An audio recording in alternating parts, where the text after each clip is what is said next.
Hello friends, नमस्कार। आप सभी का वीडियो में बहुत बहुत स्वागत है। इस वीडियो में हम बात करेंगे टाटा टियागो ईवी के बारे में। ये जो टियागो ईवी है वो सबसे ज़्यादा एफोर्डेबल प्राइस पर आने वाली इलेक्ट्रिक व्हीकल है।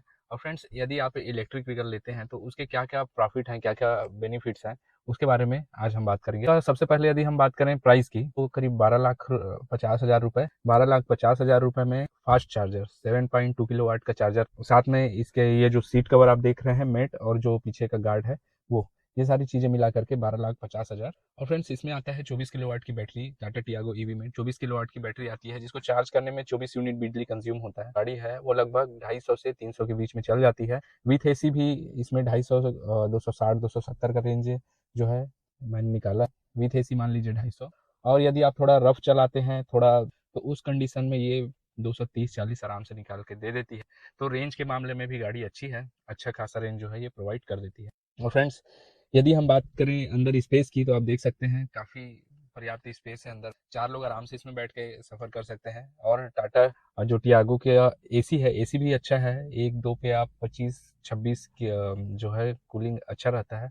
यदि हम इसकी बात करें चार्जिंग टाइम की, तो चार्जिंग टाइम वही करीब 10 घंटे रहता है। तो इसको हम लोग जनरली शाम को या नाइट में 10-11 बजे चार्ज में लगा देते हैं, तो सुबह गाड़ी चार्ज हो कम्प्लीटली।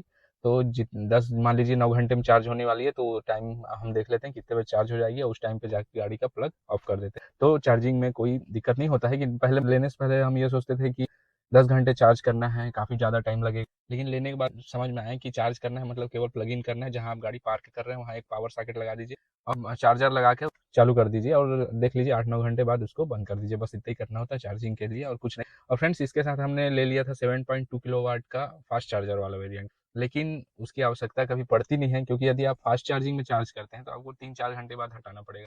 अब इसमें हम लोग नाइट में चार्ज में लगा के छोड़ देते हैं, सुबह गाड़ी चार्ज मिल जाती है। तो ये स्लो चार्जर ज़्यादा अच्छा लग रहा है। और यदि आप 200 से ज़्यादा लंबी दूरी का ट्रेवल करते हैं एक दिन, तो उस कंडीशन में आपको, तो ऐसी स्थिति में या तो फिर आपके ऑफिस में चार्जिंग होना चाहिए, चार्जिंग पॉइंट पावर सॉकेट की, वहाँ जाके आप चार्ज कर दिए तो मान लीजिए 6 घंटे में फिर वापस से वो कुछ चार्ज हो जाएगी।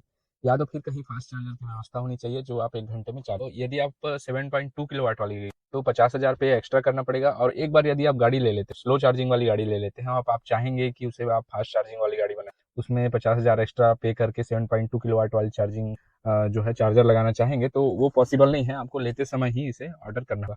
और जो 1 घंटे या 1.5 घंटे में जो फास्ट चार्जिंग से जो चार्ज होती है जो मार्केट में अवेलेबल, वो आपके स्लो चार्जर वाले वेरिएंट में भी काम करेगी और फास्ट चार्जर वाले वेरिएंट। तो उस दृष्टि से वो फास्ट चार्जर वाला थोड़ा सा उतना यूजफुल नहीं लगा। यदि आपको विशेष उसका काम है, यदि आप टैक्सी वैक्सी में चला रहे हैं, फिर भी आप मार्केट में 1 घंटे में यदि है फास्ट चार्जर तो चार्ज कर सकते हैं। यदि हम बात करें गाड़ी के पॉजिटिव पॉइंट्स के बारे में, तो टाटा ईवी में रीजनरेटिव ब्रेकिंग सिस्टम देता है। तो रीजनरेटिव ब्रेकिंग सिस्टम में क्या होता है कि जैसे ही हम रेस कम करते हैं, रेस पैडल छोड़ते हैं, तो गाड़ी ब्रेक लेने लगती है और काइनेटिक एनर्जी के थ्रू गाड़ी का जो है इंजन जो है गाड़ी की बैटरी को चार्ज करने लगता है। तो ये बहुत ही इसका जो है अच्छा, जिसके कारण गाड़ी से आप अच्छा खासा रेंज निकाल सकते हैं। यदि आप गाड़ी मान लीजिए 60-70 की स्पीड में चला रहे हैं, तो आप हल्का सा पैडल छोड़ दीजिए, हल्का सा। पूरा छोड़ेंगे तो ब्रेक ले लेगी गाड़ी, थोड़ा सा पैडल छोड़ेंगे तो जो ज़्यादा पावर कंज्यूम कर रही है वो कम हो जाएगा। जैसे बिना पावर की गाड़ी चल रही हो, इस टाइप की गाड़ी चलने लगती है। और ऐसे ही आप थोड़ा हल्का हल्का ब्रेक पैडल छोड़ के गाड़ी को अच्छा खासा रेंज ले सकते हैं। और मान लीजिए विशेष परिस्थिति पे यदि आप बैटरी खत्म भी हो जाती है, तो गाड़ी को यदि आप टो करके ले जाते हैं, एसी तो अच्छा है। और पॉजिटिव पॉइंट की बात करें तो इसका जो रीजनरेटिव ब्रेकिंग सिस्टम काफ़ी अच्छा है और इसमें 4 स्टार सेफ्टी रेटिंग आती है, क्योंकि एक हैचबैक, और हैचबैक में 4 स्टार सेफ्टी रेटिंग काफ़ी अच्छा है। जब हम गाड़ी ले रहे थे तो एक ऑप्शन था सिट्रॉन, लेकिन सिट्रॉन हर छोटे छोटे शहरों में अवेलेबल नहीं है। तो सिट्रॉन हर जगह सर्विस दे पा, लेकिन सर्विस के लिए थोड़ा सा दिक्कत हो सकता है। तो टाटा हर हर जगह है और अपने इंडियन ब्रांड भी है, और इसकी जो गाड़ी की मजबूती है, सेफ्टी काफ़ी अच्छी है, तो इसलिए हमने टाटा लेना जो है प्रीफर किया। और जो है इस गाड़ी में यदि हम बात करें इसके सर्विस की, कैसा रहा क्या रहा, तो जैसे, तो गाड़ी लेने के बाद 1-2 दिन के बाद ही इसका एसी खराब होने के बाद हम इसको लेके गए इसके और शोरूम है वहाँ। तो फिर इसका क्या ऑर्डर कर दिए एसी के लिए, और फिर उसको आने में करीब 15-20 दिन लगे। फिर उसके बाद उसका फ़ैन खराब था, फ़ैन लगा दिए और फैन लगाने के बाद गाड़ी अब ठीक चल रही है, कोई प्रॉब्लम नहीं। और जब मैं गाड़ी का एसी ठीक करवाने गया था तो एक और टियागो आई थी, उसमें भी सेम प्रॉब्लम था, उसका भी एसी काम नहीं कर रहा था, रुक रुक के काम कर रहा था। तो उनके गाड़ी में भी फैन चेंज हुआ, फिर गाड़ी प्रॉपर चलने लग गई। तो फ्रेंड्स ये था इसका एक्सपीरियंस। और इसके हम पॉजिटिव पॉइंट की यदि हम बात करें तो इसका रेंज ठीक है, 315 कंपनी क्लेम करती है और 315 मैंने निकाला भी है। हालांकि उस दौरान हम लोग 2 लोग थे, एक बच्चा था गाड़ी में, और स्पीड हमारी करीब 45 के आसपास थी, और जो कि सिटी में आप चला सकते हैं लेकिन प्रैक्टिकल नहीं है। और यदि आप प्रैक्टिकल वे पे चलाएं 50 की स्पीड में, तब भी ये 260-70 आराम से निकाल के दे देती है। हिली एरिया में हो सकता है थोड़ा कम निकाले। यदि आप हाईवे में चलाते हैं 55-60 की स्पीड में, यदि आपको रेंज निकालना है, तो रेंज नहीं निकालना है तो आप स्पीड चल सकते हैं, यदि फास्ट चार्जर की व्यवस्था है तो 50-55 में यदि चलें तब भी ये अच्छा खासा रेंज 260-70 निकाल के दे देती है। और फ्रेंड्स चूंकि ये इलेक्ट्रिक है, इसमें रीजनरेटिव ब्रेकिंग सिस्टम है, तो जब गाड़ी रीजनरेटिव के थ्रू ब्रेक लेती है तो इससे क्या होता है कि इसका टायर भी बहुत कम घिसता है, इसके जो ब्रेक शू है वो भी बहुत बहुत कम जो है चेंज होते हैं, बहुत कम घिसते हैं। और फिर जो इलेक्ट्रिक व्हीकल है इसका मेंटेनेंस का कॉस्ट भी काफ़ी कम है। दोस्तों ये गाड़ी स्टार्ट हो चुकी है और ये गाड़ी स्टार्ट, तो आप देख सकते हैं दोस्तों कि इसमें 1% भी, बिल्कुल भी वाइब्रेशन नहीं, बिल्कुल भी वाइब्रेशन के नाम में 1% भी वाइब्रेशन नहीं है। जो भी है एसी या गाड़ी चलने का जो है वाइब्रेशन और साउंड होगा, बाकी वाइब्रेशन बिल्कुल भी नहीं है। एसी आप रेंज निकालना चाहते हैं तो 1-2, अब इसका एसी 1-2 पर्याप्त रहता है, 1-2 पे चला सकते हैं। और आप देख सकते हैं कि करीब गाड़ी चल चुकी है, अभी 6890 किलोमीटर चल चुकी है, लगभग 2.5 महीने हुए गाड़ी को। इसे गाड़ी बाहर से भले ही छोटी दिखती है लेकिन गाड़ी अंदर से काफी स्पेसियस है, इसमें 4 लोग बड़े आराम से बैठ सकते हैं। फ्रेंड्स अभी गवर्नमेंट इसमें 10% की सब्सिडी दे रही है, तो सब्सिडी गाड़ी मिल रही है हमारे छत्तीसगढ़ में 10% के आसपास। तो यदि आप गाड़ी लेने का मूड बना रहे हैं तो बिल्कुल ले सकते हैं। ईवी जो है पर्यावरण के लिए भी अच्छी है और आपकी जेब के लिए भी अच्छी है, इसमें अच्छा खासा अमाउंट सेव हो जाता है।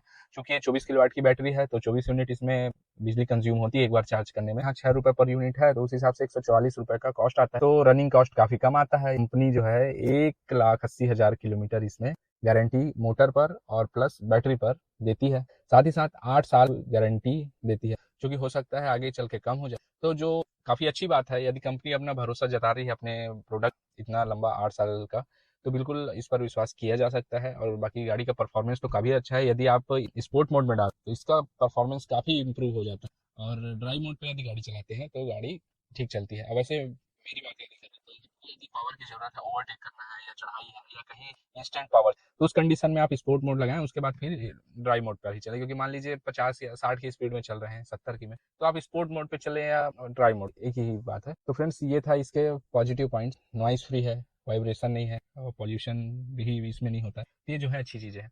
और यदि हम इसके निगेटिव पॉइंट की फ्रेंड्स बात करें, निगेटिव पॉइंट्स की यदि हम बात करें, इसमें जो ग्राउंड क्लियरेंस है, टाटा टियागो पेट्रोल में 170 mm है, इसमें 165 mm, तो ग्राउंड क्लियरेंस 5 mm जो है कम हो गया है। और उसका रीजन है बैटरी, तो इसका जो बैटरी का प्लेसमेंट है पीछे है डिक्की के पास, तो वहां से 5 mm जो है ग्राउंड क्लियरेंस कम हो, और उसके चलते बैटरी के चलते यहाँ बूट स्पेस है, बूट स्पेस कम है और स्टेपनी गायब हो गया है। चूंकि स्टेपनी नहीं है तो आप मान लीजिए नाइट में या कभी भी कहीं ट्रेवल कर रहे हैं तो आप बिना स्टेपनी के थोड़ा रिस्क बना रहता है कि कहीं टायर पंचर हो जाए, तो किट पंचर किट दिया गया है तो आपको फिर पंचर किट लगाना पड़ेगा, बनाना पड़ेगा।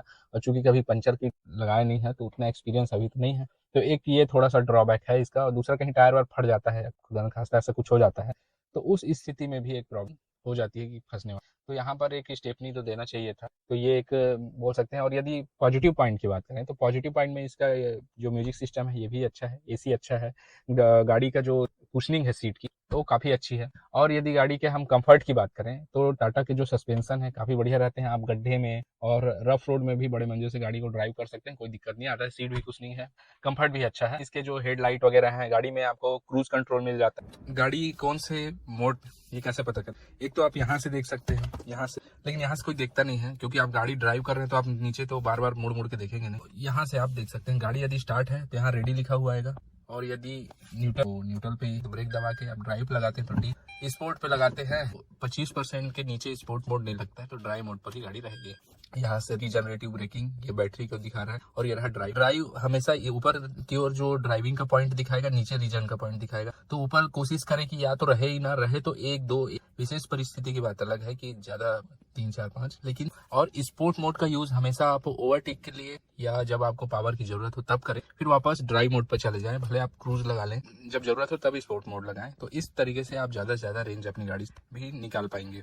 आप सोच रहे होंगे कि हमें XT मॉडल लेना चाहिए या XZ प्लस मॉडल लेना चाहिए, तो यदि आप गाड़ी में कैमरा जरूरी चाहते हैं, पीछे बैक कैमरा, और आगे तो फॉग लाइट है और DRL वगैरह है, यहाँ पर ऊपर में यहाँ माइक भी दिया हुआ है, यदि आप बात करना चाहते हैं, क्रूज कंट्रोल है, तो ये चीज़ें यदि आप चाहते हैं गाड़ी में तो 50,000 एक्स्ट्रा पे करके आप XZ प्लस ले सकते हैं। और यदि इसके बगैर भी कोई विशेष आपको इसकी आवश्यकता नहीं है तो XT variant, value for money variant. लेकिन यदि आप लेने के बाद आप चाह रहे हैं कि क्रूज कंट्रोल लगवाएंगे, DRL लगवाएंगे और बैक कैमरा लगवाएंगे, तो वो बाहर मार्केट में लगवाने की बजाय आप जो है कंपनी फिटेड ही ले लें, वो ज़्यादा बेटर रहेगा। क्योंकि इलेक्ट्रिक में होता क्या है, इलेक्ट्रिसिटी जो है कपलर में यदि लूज हो, थोड़ा भी लूज हो कपलर, या स्पार्किंग हो, या फिर क्वालिटी अच्छा ना हो, तो उस कंडीशन में आग लगने का खतरा काफ़ी रहता है। क्योंकि आप देखेंगे चार्ज भी करेंगे तो सॉकेट काफ़ी गर्म हो जाता है। तो यदि वो अच्छी क्वालिटी का है, कंपनी फिटेड है, कंपनी का है, तो वो टिक जाए। लेकिन यदि वो आफ्टर मार्केट वाला है, लो क्वालिटी का है, तो उसका खराब होने का डर थोड़ा बना रहता है और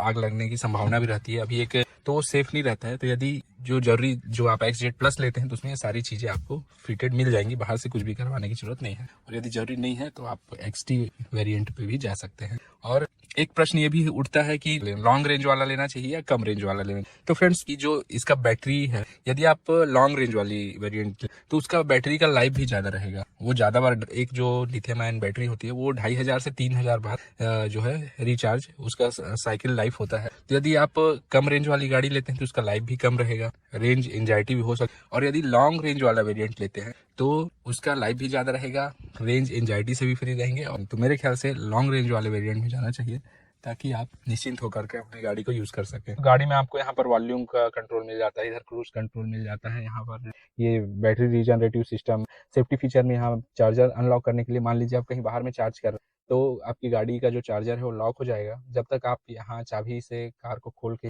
चार्जर को अनलॉक नहीं करते, कोई आपका चार्जर नहीं हटा सकता। तो ये भी एक सेफ्टी फीचर है गाड़ी में, जो कि अच्छी बात है। आप नाइट में अपने घर के बाहर, इसका रनिंग कॉस्ट करीब वही 75 पैसे पर किलोमीटर का आता है। और एक दिन में करीब 300 प्लस का हम इसमें ट्रेवल भी कर चुके हैं सेम डे सिंगल चार्ज में। तो ऐसा कोई दिक्कत है नहीं, और गाड़ी में बाकी सारी चीज़ें अच्छी हैं। तो फ्रेंड्स, यदि क्या हमें ईवी लेनी चाहिए या हमें ईवी गाड़ी पे जाना चाहिए, तो मैं बोलूँगा कि बिल्कुल हाँ, हमें ईवी जरूर लेनी चाहिए। या जो ईवी, चाहे वो 2 व्हीलर हो चाहे 4 व्हीलर हो, ईवी पे जाना चाहिए। क्योंकि यदि आप ईवी लेते हैं तो आप पॉल्यूशन भी कम कर रहे हैं, प्लस अपनी सेविंग भी कर रहे हैं। और ये गाड़ी अपना, जो मान लीजिए किसी आदमी के हाथ जेब में को पर डे का पेट्रोल के पीछे एक्स्ट्रा पैसा जो है खर्च करने की जरूरत नहीं है। एक बार अच्छी किसी इलेक्ट्रिक व्हीकल पे इन्वेस्ट कर देते हैं, उसके बाद वो केवल अपना जो है बिजली से चार्ज करेंगे घर में, उसके बाद अपना काम निकाल सकते हैं, ट्रैवलिंग कर सकते हैं। पर डे नहीं, 2 दिन 3 दिन में अपनी आवश्यकता अनुसार आप चार्ज करिए और अपना जो है सफर तय करिए, अपना बिजनेस करिए। आपको 10 रुपए 20 रुपए भी खर्च करने की जरूरत इसमें नहीं है। और जो आपका खर्च होगा बिजली, वो आपको बिल के थ्रू मिलेगा। तो वो महीने में एक बार होगा, जिसे आप भरे, तो वो आप अपनी सुविधा अनुसार उसको पैड कर सकते हैं। लेकिन पर डे आपको पेट्रोल टंकी जाने का और वहाँ पेट्रोल डलवाने का ये झंझट नहीं। और फ्रेंड्स, यदि हम बात करें रेंज एंजाइटी की, तो जैसे हम मोबाइल चार्ज करते हैं, सेम कंडीशन इसका भी है। इसमें जैसे ओला हो गया, या और जो अच्छे ब्रांड है, एथर हो गया, TVS हो गया, बजाज का चेतक हो गया, चाइनीज ब्रांड की बात नहीं कर रहा हूँ जिसमें कांटा दिखा रहा है। कांटा में क्या है, रेंज एंजाइटी होती ही है कि एक कांटा दिखा रहा है, क्या पता कब वो खत्म हो जाए। और जो ये ब्रांड वाली गाड़ियां हैं, 2 व्हीलर 4 व्हीलर, तो उसमें आपको 1-1 किलोमीटर शो करते रहता है, कितना किलोमीटर आप और चल। तो उसके हिसाब से आप अपनी गाड़ी कहीं पेट्रोल टंकी में, होटल में, ढाबा में, इलेक्ट्रिसिटी हर जगह अवेलेबल है। कहीं भी आप मोबाइल सॉकेट में भी 2 व्हीलर को चार्ज कर सकते हैं। इसके लिए पावर सॉकेट जरूरी है, अर्थिंग जरूरी है। तो इसको भी आप अर्थिंग और पावर सॉकेट देके चार्ज कर सकते हैं। यदि वो भी ना मिले तो किसी कार वाले को, क्या पिकअप वगैरह वाले से टोचन करवा के, उसको कुछ पैसे देके आप टोचन करवा सकते हैं। टोचन के दौरान यदि आप 10 किलोमीटर, एग्जाम्पल के लिए बता रहा हूँ, आप 10 किलोमीटर गाड़ी टो करके ले जाए, तो उन 10 किलोमीटर में गाड़ी 10% चार्ज हो जाए। और 10% चार्ज करने के बाद आप गाड़ी को वापस 25 किलोमीटर इकोनॉमी मोड पर धीरे धीरे चला के ले जा सकते हैं।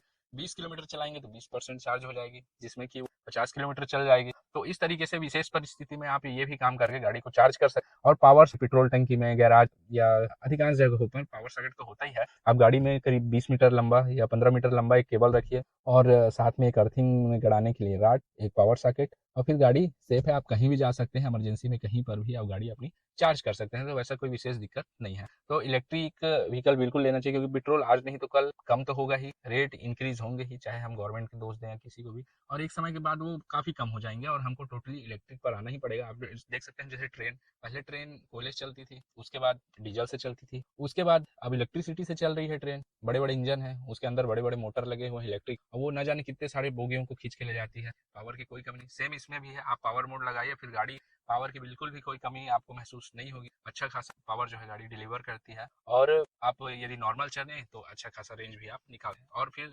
जो ईवी चलाने का तरीका है, इसका ड्राइविंग बिहेवियर है, जो चलाने का तरीका होना चाहिए, वो बिल्कुल अलग है पेट्रोल और डीजल कार की तुलना। तो जब आप गाड़ी लेते हैं तो शुरू में आपको कम ही रेंज मिलेगा। शुरू के स्टार्टिंग में समझता हूँ 2-3 महीने आपको समझने में लगे। फिर जब आप इकोनॉमी तरीके से अच्छे से गाड़ी ड्राइव करने लगते हैं तो निश्चित रूप से आपकी 20 से 30% रेंज बढ़ जाती है। तो फ्रेंड्स, ये था एक छोटा सा ownership review Tata Tiago EV का। बाकी गाड़ी बहुत अच्छी है, अच्छा चल रही है, करीब 7,000 किलोमीटर होने वाले हैं 2.5 महीने में। वीडियो देखने के लिए बहुत बहुत धन्यवाद। अपना ख्याल रखिए, खुश रहिए, हंसते मुस्कुराते रहिए। मिले अगले वीडियो में, तब तक के लिए जय हिंद, वंदे मातरम।